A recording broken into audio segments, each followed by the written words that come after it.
Welcome to another episode of Microcast. This week's episode is Government Subsidies on a Local Level. I'm your host, Max. And I'm his co-host, Sophie. In this episode, we have a couple of examples, and we're bringing in multiple guest speakers and experts to discuss how government subsidies affect companies and their supply curves. So for this episode, it is important to know that you understand the supply curve that we will be using in order to visualize the effects of our examples. So imagine a coordinate plane with the x-axis labeled quantity and the y-axis labeled price. The supply curve starts when the price is 0 and the quantity is 0, and continues at an upward sloping line. To shift the supply curve, imagine you draw a parallel line to the original supply curve, shifted by a constant amount. If the supply curve shifts to the right, the same quantity will correspond with a higher price, and the profit maximizing quantity increases and price decreases. Factors that shift supply curves include competition, technology, and government actions, etc. But in today's podcast, all supply curve shifts will be due to government actions, subsidies in particular. So first, Max, let's talk about what a government subsidy even is. Yeah, so basically, a government subsidy is any financial benefit provided by the government, which gives an unfair advantage to a specific industry or business. Government subsidies help keep companies running and encourage activities the government wishes to promote. Subsidies include cash subsidies like grants and loans, tax concessions involving exemptions, credits, or deferrals, or the assumption of risk by giving loan guarantees. Even in our own backyard, tons of local farms take government cash subsidies. Yeah, that's right. And you'll hear many experts argue that U.S. farmers don't need any subsidies. However, according to EWG Farm Subsidy Database, from 1995 to 2016, farmers in Ohio received $9.43 billion in subsidies, equaling 2.7% of the total farm subsidies in the U.S. However, the USDA reported that only 50% of the farmers actually accepted the subsidy. So what does this tell us about the necessity of government subsidies in the agricultural industry? For certain farmers, if they choose to receive the subsidy, it will allow them to increase their production. They could buy more high-tech machines or hire more workers, allowing them to have higher crop yields and shift the supply curve for the agricultural industry to the right. Farm subsidies are costly to taxpayers. They distort the economy and they harm the environment. Subsidies induce farmers to overproduce, which pushes down prices and creates political demands for more subsidies. Subsidies also hinder farmers from innovating, cutting costs, diversifying their land use, and taking other actions needed to prosper in the competitive global economy. But for the 50% who choose to subsidize, do we see them doing better or worse than their competitors? This will depend on the size of the farm. For example, small farmers would be more inclined to deny the subsidy because the subsidy would harm them in the long run. Small farms usually receive very little subsidies or none at all. Subsidies drive up land prices and finances farm consolidations, which makes it a better deal for the larger farms. The agricultural industry is only one example of the many industries that receive help from the government. Many of the subsidies seen are cash subsidies, and several local companies in Ohio have been receiving these subsidies. One of these companies is Abercrombie & Fitch, a company headquartered locally in New Albany, Ohio, a suburb of Columbus. We have invited an economics analyst, Lincy, to share her opinions on how government subsidies have helped Abercrombie & Fitch. Abercrombie & Fitch is an American retailer that focuses on upscale casual wear for young consumers. People might think that clothing businesses are not lucrative.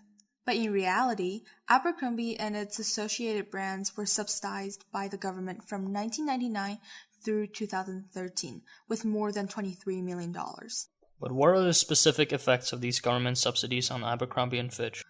These government subsidies have highly benefited the company because it's a local company whose size is slightly smaller than its competitors.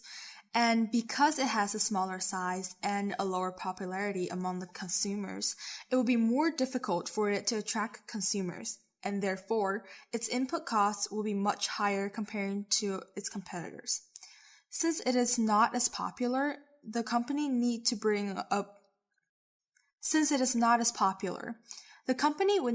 up the price to avoid making a negative profit.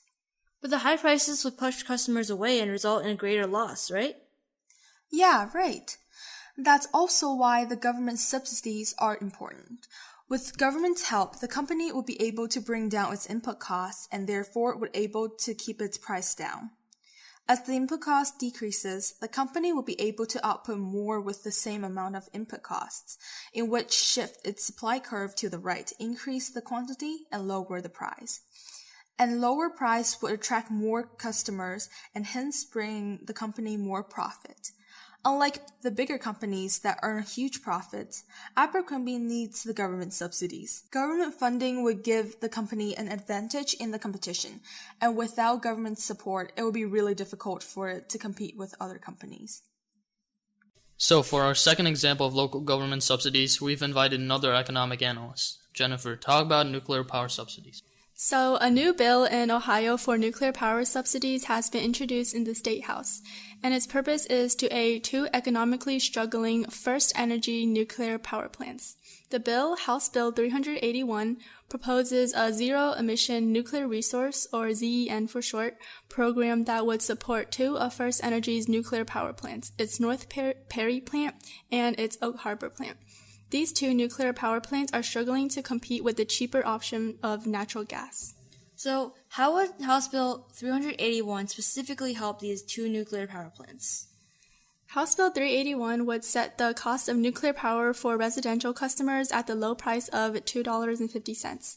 And for commercial and industrial customers, the cost of nuclear power would be either $3,500 a month or 5% of the total bill, whichever option is less. Under the previous bill, though, all customers, both residential and non-residential, would have had to pay a 5% monthly rate increase. This new bill also shortens the term of the proposed ZEN program from 16 years to 12 years. So basically, House Bill 381 would increase the likelihood of keeping the power plants operational throughout the length of the ZEN program. So what exactly is the ZEN program? The ZEN proposal is a government program that financially aids nuclear plants at risk of closing by paying them for their zero carbon generation.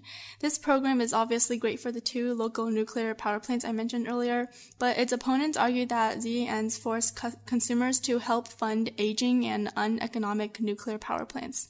Overall, this is a government subsidy that would help the North Perry and Oak Harbor power plants, allowing them to continue operating at a more efficient rate than before, thus shifting their supply curve to the right.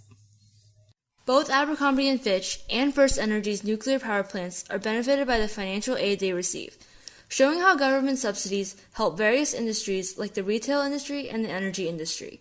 But in many cases, the effectiveness of subsidies depends on the size of the company, something we saw in the agricultural industry, where only larger farms will benefit, and also in the restaurant industry, where we see large firms receiving subsidies.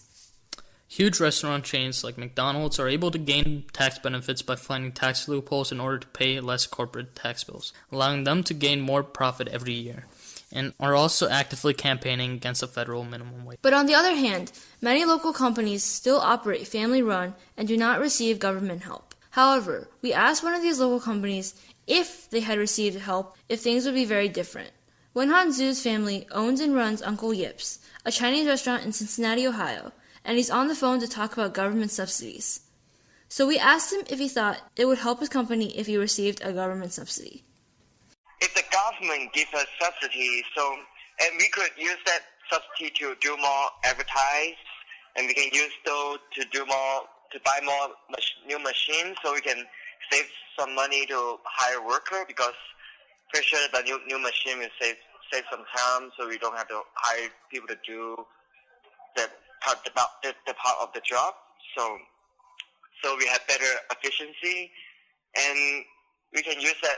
We can use the subsidy to buy more food, like the better material, better meats from maybe Japan, and so our food will taste better. And yeah. We also asked Wenhan if he thought there was a need for small family-run companies to receive subsidies. Okay, so I don't think there is a need for government subsidy, but like, even though we always want more money, like people give you money, why not? But if you're a restaurant in profit, like my restaurant, and I don't think there's really a need for government subsidy. But if a restaurant is in loss, and no matter short one or long one, and I think they really need the government subsidy so they can at least make them at least not lost that much money. At the end of the day, effectiveness and usefulness of subsidy depends on the industries that are affected, and while it can benefit some, it can also be detrimental to others. But no matter if industries believe that subsidies are necessary or not, they have the potential to increase the supply of the industry, and will therefore still be around for some time to come. We are Microcast in mediocre Mason, Ohio.